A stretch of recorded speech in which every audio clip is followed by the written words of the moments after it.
Get ready to hear some terrifying haunted house stories that'll make you think twice before going to sleep. Just like the one you're about to watch, where a peaceful visit to the grandparents' house turns into a chilling encounter with something that looked like, but definitely wasn't, his mother. But before we jump into the story, make sure you're subscribed so you don't miss any of our terrifying videos, and tell me in the comments which city or country you're watching from. My grandparents' house in Portland always had that strange quiet, like everything was frozen in time. It wasn't the kind of place that scared you right away. If anything, it was cozy, with the smell of fresh-baked bread and old wooden furniture that creaked if you so much as looked at it. But there was something in the air, a thick, almost imperceptible energy, like the house remembered things no one else did. The trip was my parents' idea. We were supposed to spend a family weekend there, playing games, eating good food, and escaping the chaos of Seattle. We arrived late Friday afternoon. The sunlight hit the front of the house at an angle, casting long shadows across the backyard. My grandparents were as lively as ever, full of stories and old jokes, and my mom headed straight for the kitchen to help with dinner. That first night after we ate, we decided to play Clue. I'd always liked the game, but in that house it felt different. Playing a murder mystery game in a place where every door creaked and every wall seemed to listen, it wasn't exactly comforting. Still, we laughed a lot. My grandpa did funny voices for the characters, and my grandma teased him for cheating, even when he wasn't. It was one of those simple nights that sticks with you. After the game, I went to the guest room, my mom's old childhood bedroom. There was a dresser with a spotted oval mirror, floral wallpaper peeling at the edges, and this weird feeling that time didn't move right in there. I slept fine, despite the occasional noise from upstairs, normal for an old house. The next morning after breakfast, my parents left with my grandparents for a walk at the park nearby. I stayed behind. The Seahawks game was on, and I wanted to watch it in peace on my tablet. I curled up on the living room couch with a blanket, grabbed some leftover popcorn from the night before, and let the sound of the game fill the house. It was kind of comforting, you know. The announcers' voices, the crowd cheering, the wind rustling outside. Everything seemed calm. Then, in the middle of the third quarter, I heard it. Someone called my name, a woman's voice from downstairs. "Sweetie, come down here for a second." I paused the game and took off my headphones. The voice sounded familiar. It was my mom's. But something was off. It was muffled, distant, like she was talking through a wet sheet. I waited, confused. Maybe she'd come back early from the walk and needed help with the groceries, I thought. I got up slowly and went to the top of the stairs. I called out to her, but no one answered. Just the faint ticking of the grandfather clock downstairs. I took each step carefully, listening. The house was silent except for the occasional groan of the old wood settling. When I reached the living room, everything looked normal. I checked the kitchen. Empty. I went to the back door. Locked. Then I heard it again. "Sweetie, I'm down here." The voice was coming from the basement. A cold shiver ran up my spine. The basement door was ajar. No one ever left that door open. My grandparents always kept it locked. They said it was too damp and cold down there. But now it was slightly open, like someone had just walked through. I approached slowly. The smell of the basement crept up. Mold, damp wood, and earth. I called for my mom again just to be sure. No answer, just the soft sound of footsteps, going deeper. I froze. None of this made sense. If it was her, why wouldn't she answer? And why would she go down there alone without saying anything? Then a shadow moved behind the door. My heart pounded. I couldn't see clearly, but someone was there. The footsteps kept going farther and farther into the basement. Then silence. I took 2 steps back and stood there trying to figure out what to do.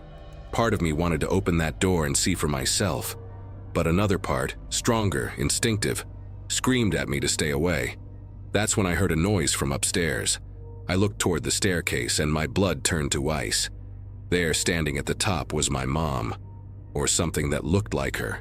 Her skin was pale, her eyes too still. And her mouth. It moved, but the sound came out wrong. Like a tape rewinding in reverse. She stared at me with this empty expression, like she didn't recognize me, but knew exactly who I was. In that moment, with that figure at the top of the stairs and the basement door open behind me, I realized something. There was something wrong with this house. Very wrong. I didn't think. I just ran. I bolted out the front door, nearly tripping on the porch, and ended up in the middle of the yard, my heart hammering in my chest. I stood there, staring at the house like I expected to see that thing following me. But nothing appeared. No sound. No movement in the windows. Just that heavy silence, like the house had gone back to sleep. I sat on the curb trying to process what had just happened. This wasn't a dream. It wasn't my imagination. I'd seen it, heard it, felt that negative energy, that sensation of being watched. Like something in there knew exactly what I was feeling. My fingers trembled, my skin was cold, and no matter how much I tried to convince myself it was just exhaustion, that the old house was playing tricks, I knew it wasn't. I stayed outside for almost an hour until my parents returned from their walk. When they saw my face, they immediately asked what was wrong. I told them everything. The game, the voice, the basement door, the figure at the top of the stairs. My mom went pale. My dad forced a nervous laugh like he was trying to lighten the mood, and my grandparents exchanged quick glances, as if this wasn't exactly news to them. But in the end, no one took me too seriously. My dad joked that I must have dozed off and dreamed it up. My mom tried to hide it, but I could see the fear in her eyes. She just didn't want to admit it. Still, that night, I asked to sleep in their room. I didn't want to go back to my mom's old bedroom, didn't want to be near the basement stairs. They let me, of course. They said it was just to make me feel better. But the truth was, I didn't even try to hide how scared I was. There was something in that house that didn't want to be ignored. The night was long. Every creak of the wood, every snap of the walls, made me flinch. At one point, I thought I heard someone walking down the hallway, but I kept my eyes shut. I clung to the blanket, trying to convince myself everything was fine. That morning would come soon. The next day, nothing strange happened. The sun streamed through the windows like nothing had ever been wrong. My grandparents made pancakes, and my mom tried to talk about anything but what had happened the night before. But that feeling, it was still there. Like everyone had sensed it, even if they wouldn't say it out loud. Before we left, I took one last look at the basement stairs. The door was locked, just like always. I approached slowly, not sure why, and for a second, I swear I smelled something different coming from down there. Not mold, like freshly turned earth, like someone or something was still down there. I went back to Seattle that afternoon and tried to move on. But what happened in that house never left my mind. It was more than just a scare. It was something supernatural, the kind of experience that changes how you see the world. I've never been able to hear someone call my name without thinking of that distorted voice. I spent years trying to understand what it was. I researched spiritual presences, hauntings in old houses, even cases like mine. I found stories of people seeing loved ones in places they shouldn't be, voices that mimic people you know, things that look human, but aren't. Entities that feed on our memories, our connections to the people we love. I never found a definitive answer. Maybe there isn't one. Maybe that house, with its dark corners and old walls, was holding on to something. A shadow from another time, a presence hiding behind familiar faces. To this day, when someone mentions visiting my grandparents in Portland, I hesitate. The house is still there, untouched, like nothing ever happened. But I know what I saw, I know what I heard, and I know there are things that mimic us, but they're not us. Creepy, right? What did you think of the story? On a scale from 0 to 10, what would you rate it? Drop your opinion in the comments. After seeing a figure that mimicked his own mother, it's hard to believe anything could be more disturbing. But the next story proves that sometimes terror doesn't let go, even when all you want to do is escape. That house had a weird smell from day one. It wasn't exactly mildew, more like old, sickly sweet perfume mixed with something damp, soaked into the walls. My roommate Jake and I brushed it off at first. We were too hyped about the new jobs, the cheap rent, and the perfect location for two guys who'd be gone all day. The landlord was cold when he handed over the keys, just warning us that the back gate stuck sometimes, and the water tank made noise at night. Nothing out of the ordinary. The first week went fine. Aside from petty fights over Jake's mess or him leaving the living room light on, things were smooth. But slowly, we started noticing things were off. The vibe in the house got heavy, suffocating. Some days we barely spoke, and when we did, it was to argue. A baseless irritation hung between us, like the house was determined to turn us against each other. One night I was finishing the dishes when I heard Jake yell from the bedroom, pissed, asking why I'd called him. I told him I hadn't said a word. He stormed out, face twisted, swearing he'd heard my voice calling his name from outside the window. Here's the thing, our window faced the backyard, and no one could have gotten back there without making noise. We checked. Nothing. Tried to shrug it off. Maybe the sound came from the street. Maybe he'd imagined it. But that's when the real unease set in. After that, the days dragged. The house stayed freezing, even with sunlight pouring in. Sometimes in the middle of the afternoon, the kitchen light would flicker like a power surge. But the rest of the house stayed normal. One night I was alone. Jake was out with coworkers, and I felt someone standing right behind me as I grabbed water from the fridge. A clear sense of presence, female. I can't explain how, but I knew it was a woman. That sweet, stale perfume filled the air, the same smell from when we moved in. My skin crawled. When I turned, nothing was there. Nothing, but the glass on the counter started shaking on its own, like someone had slammed the cabinet. Things didn't improve. We started hearing knocks on the front door in the dead of night. 3 sharp raps, always around 3 a.m. The first time, we figured it was some dumb prank. The neighborhood was quiet but young. The second time, we bolted to answer, but no one was there. The third time, we didn't even leave the bedroom, just sat there staring at each other, pretending nothing was happening. But I could see it in his eyes. He knew too. This was something we didn't want to understand. Another thing that got under our skin was the constant feeling of being watched, especially near the living room windows. I'd sit on the couch and feel it. Someone outside, staring. I yanked the curtain back once, expecting to find someone standing there. But again, nothing. Still, the unease lingered. Sometimes, even with the outside lights off, I'd swear I saw a shadow darting across the backyard. Fast, but the movement was there. One night we heard heavy footsteps coming from the side porch. The porch was tiny, only accessible by a narrow staircase leading to a junk room. Not a place anyone would wander around.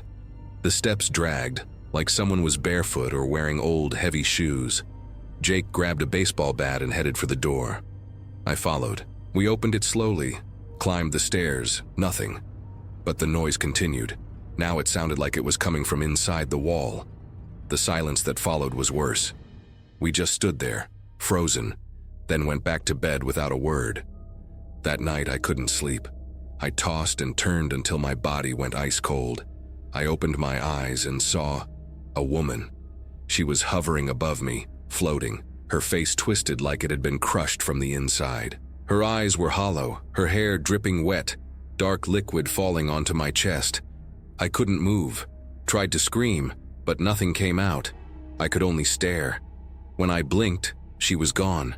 But the sheet was wet, like someone had really dripped something on it. The next morning I sat Jake down and told him everything.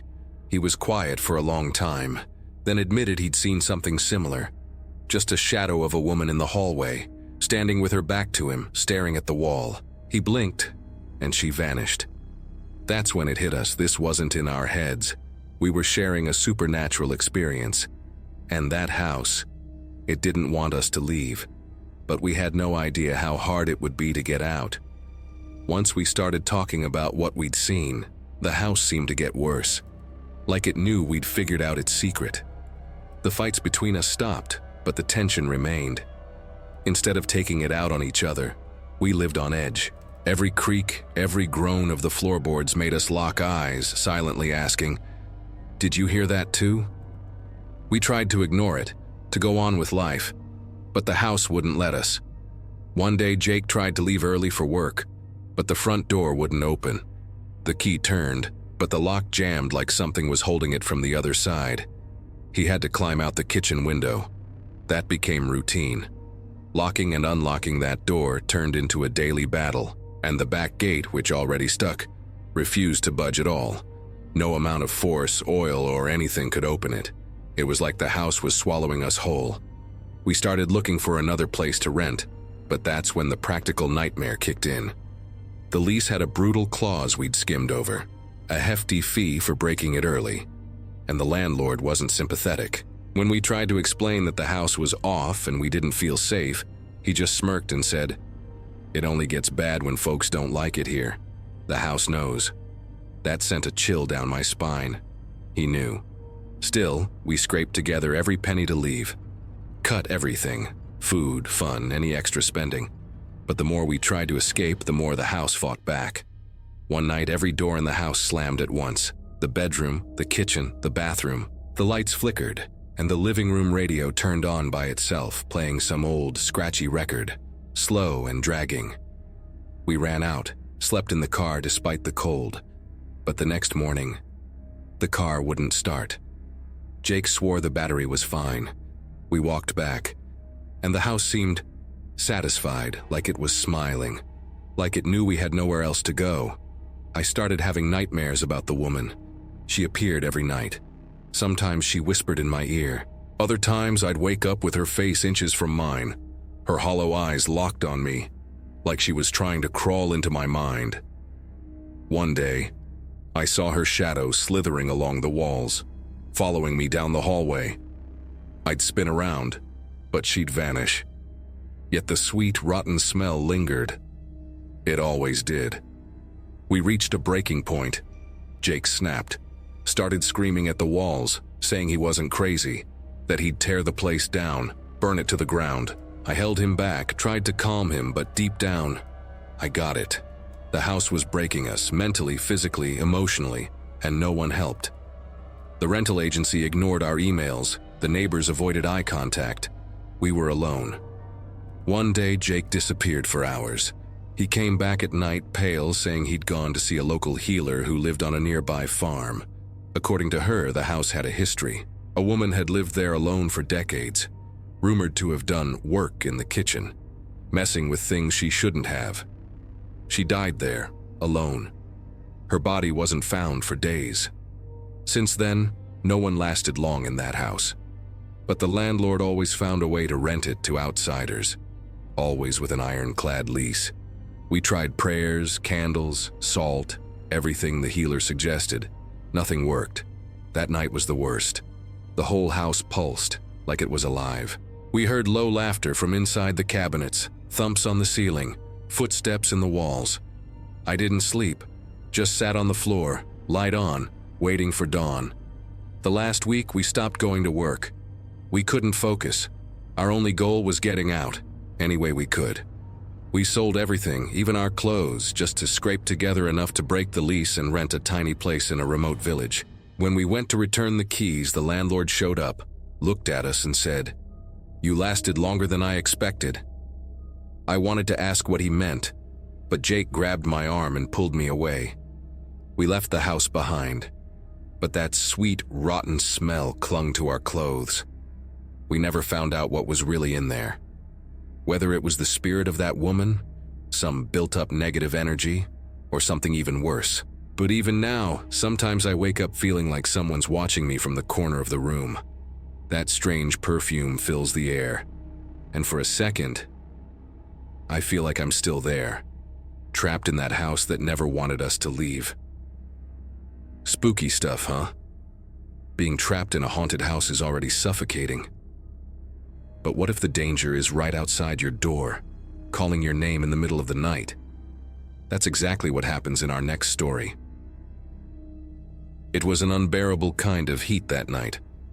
The kind that clings to your skin, turns your sheets into plastic, and makes the air feel thick and still, no matter how much it moves. Even the crickets, usually chirping non-stop in the backyard, were quieter than usual. One of those suffocating summer nights in Ohio where your only option is to throw everything open and pray for a breeze. I left the whole house wide open, Windows cranked all the way, the back door just latched, the front door propped ajar. I turned the ceiling fan up as high as it would go and went through my bedtime routine. Brushed my teeth, splashed water on my face, double-checked the locks like I always do. My dog, Duke, was already sprawled out at the foot of the bed, grumbling softly, like even he was fed up with the heat. The only light on was the bedside lamp. When I walked through the living room to grab a glass of water from the kitchen, I felt this weird twinge. You know that gut feeling when something's just off? Nothing specific, just that nagging unease, like a knot in your stomach. I looked around. Everything seemed normal, but the feeling didn't go away. That's when I heard it. A whisper. Low, scratchy, like it came from the darkness outside. "Wait. No, don't," the voice said. And just like that, it was gone. But it wasn't my imagination. I heard it, clear as day. It came from the front porch. I froze for a second, slowly turned toward the door, and then this blast of icy air rushed in through the crack. Not the kind of cool breeze you'd welcome on a hot night. This was cold, bone-chilling cold. It hit me like a wave, carrying this strange metallic smell like wet rust. Without thinking, I bolted to the door and slammed it shut. Fumbled with the lock, my hands shaking so bad I almost dropped the keys. Duke shot up, barking, pacing back and forth, sniffing the air like he sensed something was wrong too. That just made my skin crawl even more. Animals pick up on stuff, you know. I grabbed the biggest knife I could find from the kitchen drawer and pressed myself against the wall in the dark, listening. Waiting for anything, a footstep, another whisper, a creak. Any sign that I hadn't just imagined it. But there was nothing. Just this heavy silence, so thick even the ticking of the clock seemed too loud. Time dragged. Every second felt like an hour. My heart was pounding in my throat, sweat trickling down my back, but I didn't move. Just listened. Nothing. Not even the hum of the fan in the bedroom. Not the crickets, not Duke. It was like the world had hit pause. After what felt like forever, I finally worked up the nerve to step away from the wall. I turned on the lights one by one. The living room, the hallway, the kitchen. Everything was in place. Duke had calmed down a little, but he was still restless, like he was sniffing out something I couldn't see. I peeked out the windows. The street was empty, just the streetlights casting that yellow glow on the sidewalk. Not a soul in sight. No cars, no neighbors, not even a cat. I looked out at the porch through the living room window. Nothing. The rocking chair was in the same spot. The little side table with the plant that needed watering days ago. Everything just as I'd left it. But it still felt wrong. I took a deep breath, unlocked the front door, and cracked it open. The porch looked the same, but the air, it was still. Too still. Like time had frozen out there. I stepped outside. The floorboards creaked under my feet, and then I felt it again. That sensation of being watched, like someone was staring at me from a corner I couldn't see. I glanced around quickly, checked behind the potted plants under the chair, even in the bushes by the railing. Nothing. No sign anyone had been there. I went back inside, still gripping the knife. Locked everything up. Twice. I sat on the couch for a long time, not knowing what to think. I've always been the type to look for logical explanations. Noises are just the wind. Whispers come from the street. Weird feelings are just exhaustion. But that night, nothing added up. That voice, that icy wind, the way Duke acted. It all felt like part of something that didn't make sense. I tried to convince myself it was just some drunk guy passing by, or maybe a neighbor talking to themselves. Who knows? But deep down, I knew it wasn't. There was something different about that night. A heavy energy, a presence. Something that didn't want to be seen, but wanted to be felt. I tried to sleep after that, but every time I closed my eyes, it felt like someone was standing in the doorway, just watching me. I didn't hear anything else. Didn't feel another gust of wind. But the feeling, it lingered. A tension in the air. A weight on my chest. In the days that followed, nothing else happened. Life went back to normal, the heat let up. and even the crickets started chirping again. But every time I look at that porch, I remember. I remember the voice. I remember the cold that cut through the house. I remember the fear. I started noticing other things too. Sounds I used to ignore. Doors that seemed to move on their own. Duke staring at a specific corner of the room, like he saw something I couldn't. And I can't explain it, but that night changed something in me. It opened a kind of gap. I never feel alone in that house anymore, even when I am. I never close my eyes at night without checking the hallway twice. And most of all, I never leave the porch unlocked after sundown. Maybe I'll never know what it was. Maybe it was just a warning, a reminder that not everything can be explained. But the truth is, ever since that hot summer night, my house hasn't been just mine anymore. There's something here, something that came with the wind and stayed. Bizarre, right? Hearing a voice in the dark and feeling that icy cold air rushing past you. It's pretty clear that some presences don't need to be seen to terrify you. And now, we're heading into another haunting, a century-old house full of encounters this family can't forget. But before we continue, if you've made it this far, it means you're enjoying the stories. So hit that like button to let YouTube know you want more creepy content like this. It was supposed to be just a quiet vacation at my uncle's place in Dundry, a town so small you'd blink and miss it. Narrow cobblestone streets, the smell of burning firewood in the late afternoon, and that kind of silence you only find in the British countryside. My uncle's house was practically attached to a 15th century church. I mean attached, like one of the walls was part of the church itself. And to top it off, the house was one of those 18th century relics. Dark wood, crooked windows, and stairs that creaked just from thinking about walking up them. My parents were away for 2 weeks, leaving me and my little sister in the care of our Uncle Mark. He was a hardline atheist, practical, no nonsense, and never one for small talk. But despite that, he was a good guy. He cooked well, let us stay up late, and never told us to turn off the TV. Still, something about that house never felt right. The kitchen clock ran fast on its own. The sink in the living room would drip now and then, even when it was turned off. And every time I climbed the stairs, I'd get this chill down my spine, like something was waiting up there. On the third night, I woke up to the sound of footsteps. Not the scurrying of mice or the house settling. These were heavy, deliberate steps, pacing back and forth upstairs. I figured it was my uncle heading to the bathroom or checking the locks. But the hallway light stayed off. Then I heard a loud creak from the stairs, and the footsteps started coming down, slow and steady, one at a time. The sound echoed through the old wood, making my heart race. The door to the living room, where my uncle usually read at night, creaked open. And as he told us later, a figure walked right past him without a word and went inside. He froze for a second, thinking it was one of us. But when he realized we were both asleep in our room, he jumped up and turned on every light in the house. He searched every room, opened every closet, even checked under the beds and the back door. Everything was locked. No one was there. No footprints. No sounds. Nothing. The next morning he didn't say a word. He was quiet, paler than usual. It wasn't until my parents got back and my mom noticed something was off that he finally told us what he'd seen.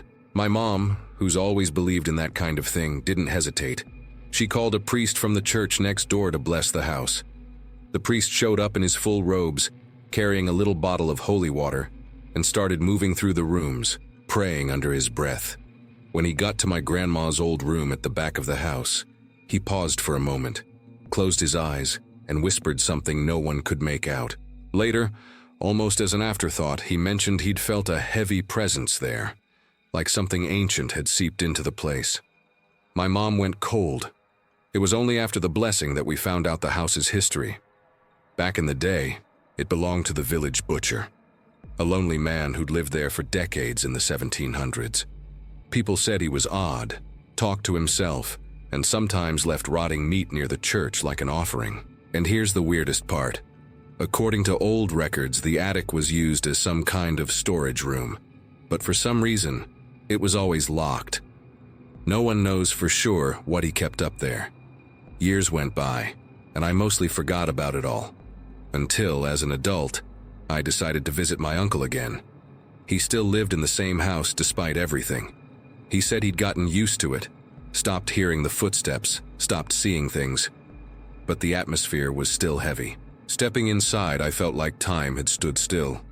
The same damp wood smell, the same creaking doors, the same dim yellowish light from the weak bulbs. The first night I went up to the attic. I'm not sure why, maybe curiosity. My uncle had left the key hanging in the kitchen, like he'd been expecting me to go up there. The attic stairs were almost vertical, and when I pushed open the wooden hatch, a freezing gust of wind hit me, even though it was summer. The air up there was thick. Dust hung still, but it wasn't just that. There was something else. A strange feeling like I was trespassing in a place I didn't belong. I looked around. Old crates, tattered cloths draped over strange shapes. And then I felt it. That sensation of being watched. I'm not imagining it, I swear. It was like someone was standing in the dark corner of the attic, just watching me in silence. I didn't hear anything, didn't see anyone, but I felt it. A presence that didn't want me there. I bolted down the stairs, slammed the attic shut, and locked it again. My sister arrived the next day. She'd never liked that house, not even as a kid. That night, we slept in our grandma's old room, empty since she passed. It was the stuffiest room in the house, filled with antique furniture and a gilded mirror that looked like it belonged in a museum. Not long after we lay down, my sister nudged me and whispered, "Do you feel like someone's in here with us?" I just nodded. I didn't want to say anything and make it worse, but I felt it too. It was like a dark energy hanging in the air, a constant unease, like something was lurking in the room. In the middle of the night, I heard a whisper. I don't know if it was a dream or real. It sounded like my name, breathed softly near my ear. I turned to the side and lay perfectly still, trying to control my breathing. I didn't dare open my eyes. The next morning, we decided to cut our visit short. I told my uncle we had to leave earlier than planned. He didn't argue. He just looked at me and said, "You felt it too, huh?" I nodded, and before we left, he finally opened up. He told me he'd seen a little girl running down the upstairs hallway more than once. She'd be barefoot, moving fast, and vanish before she reached the stairs. And one time, while he was in the living room, he saw a man's face reflected in the turned-off TV. A face that wasn't his. Not anyone's in the house. Even as an atheist, he couldn't explain what he'd seen. But he didn't try anymore. He just lived with it, like it was part of the house. Like the house had its own rules, its own secrets. We haven't been back in years. But to this day, just thinking about that attic, the mirror in my grandma's room, and the whispers in the dead of night sends a shiver down my spine. I don't know if it was the butcher, or the little girl, or something even older, tied to that church next door. All I know is that house never wanted us there. And maybe it still doesn't. Terrifying, right? What did you think of this one? How would you rate it from 0 to 10? Let me know down below. If I had ignored what I felt that night, maybe my life would have gone on as usual. Maybe I would have slept peacefully, like any other person who just moved into a brand new apartment building in the middle of nowhere, surrounded by nothing but sand, concrete, and silence. But that's not what happened. The building I moved into was sleek and modern, all mirrored glass, security cameras everywhere, a shiny new elevator, everything automated. It was marketed as an urban oasis in a developing area. But from the start, there was something off about the place. Not something you could point to exactly. More like an absence. As if the building itself was waiting for something. As if it was too empty, and not just of people. At first, I thought it was just the silence. The first few days were normal, except for the occasional noise I chalked up to new plumbing, or the neighbor upstairs dragging furniture. But there was one night in particular that stuck with me. The kind of night I'll never forget. I had just lain down. I was still awake, tossing and turning, trying to relax. The AC hummed softly and the streetlight outside slipped through the gap in the curtains. That's when I noticed the change. The temperature in the room dropped suddenly. Not drastically, but enough to make the hairs on my arms stand up. and I swear, I felt it. Someone, or something, was watching me. My closet stood directly across from the bed. It was built in with those sliding dark wood doors. Even in the dark, I could make out their outline. The feeling was unmistakable. There was something in there, a presence, like something was staring at me from behind those doors, radiating this thick, pulsing negativity. I squeezed my eyes shut, trying to ignore it. I took a deep breath, tried to think of something else, but the sensation only grew stronger. Then I opened my eyes again. I looked at the closet, and that's when I saw it. I don't know if it was my imagination or a trick of the light, but for a second, I saw two red eyes watching me through the crack in the doors. Two small, glowing points. I froze. My mind raced for an explanation. Car headlights? A reflection from the router? Some device left on? Nothing made sense. The eyes were low, like whatever it was had crouched down inside, silently watching me. I don't know how long I lay there staring, but at some point I decided to move. I sat up in bed, locked my gaze on the closet doors, and spoke out loud, my voice steady. "Whatever you are, you're not welcome here. Get out." I don't know where the courage came from. Maybe fear itself, or maybe anger at being invaded in my own home, my own space. But the moment I spoke, something shifted. The presence seemed to pull back. The air felt lighter, but it didn't vanish completely. I stayed there, unsure of what to expect. That's when I saw the shadow. It slithered out from the closet, crawling across the floor like thick smoke. It moved toward the bathroom on the other side of the room, the door slightly ajar. It was a long, shapeless figure, but I could feel the intention behind it. This wasn't just a shadow. There was something conscious about it. I bolted upright. I ran to the bathroom and flipped the light switch. The bulb flickered on, casting a shaky glow. The bathroom was empty. No shadow, nothing out of place. I checked the shower, yanked the curtain back, looked behind the door. Nothing. The feeling of being watched still clung to me like cold sweat. But slowly, it faded. That dark energy began to dissipate, as if whatever it was had been pushed out. I returned to the bedroom, my heart pounding, trying to process what had just happened. After that night, I never felt the same thing again. The closet went back to being just a closet. The room, just a room. No more red eyes, no more creeping shadows, no more unnatural presence. But the memory stayed. And not just as any old memory.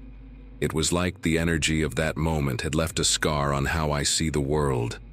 Now, every time I see a closet door slightly open, or an unexplained shadow in the corner of a room, my body reacts. My stomach twists. The hairs on my arms stand on end. It's as if I've become more sensitive, more attuned to the things we usually ignore. For a while, I tried to find a rational explanation. I talked to neighbors, asked if anyone had experienced anything similar. No one had. I dug into the building's history. Nothing unusual. No deaths on the property, no construction accidents, no sign that the land had been anything but ordinary before it was paved over. But there was one detail, just one. A small thing I only uncovered after a lot of digging. The area where the building was constructed had once been part of an old subdivision that never took off, an abandoned project from the 80s. They said it was due to lack of interest, bureaucratic issues. But I found an old newspaper article, buried deep, mentioning a house that had stood there before. A lone house where an old man lived by himself, until he vanished without a trace. That was in 1989. I couldn't find much else. No photos, no records of the house. Just a brief news item mentioning the disappearance and the abandoned construction. No one investigated further. He had no family. He was just gone. I'm not saying that's what it was. I'm not claiming anything. But some things just can't be explained. The supernatural experience I had that night still haunts me. And even though I never felt that dark presence in the closet again, even though everything seems normal now, the doubt lingers. What was that thing? Why did it appear to me? And why did it leave after I confronted it? I'll never have those answers. And in a way, I've learned to live with that. With the idea that maybe the world is bigger than we understand. That there are cracks, gaps where things from the other side slip through every now and then. I still live in the same building. Nothing like that has ever happened again. But every night before bed, I make sure the closet doors are closed. Always. And if I ever wake up to find them slightly open, I don't look too closely. I just get up, shut them carefully, and go back to bed, pretending it's just the wind or the wood warping. But deep down, I know it's not, and maybe it never was. So, after that last story out in the desert, those red eyes staring from inside the closet, I think you and I have shared enough scares for today. If you made it all the way to the end, comment "Haunted Desert" so I know you stayed with me. Don't forget to subscribe so you don't miss what's coming next, because I've got plenty more strange and unsettling stories waiting for you. Oh, and hit like. It's the fastest way to let me know you want more. There's another video right here that keeps the chills going. Click it and come with me for one more scare.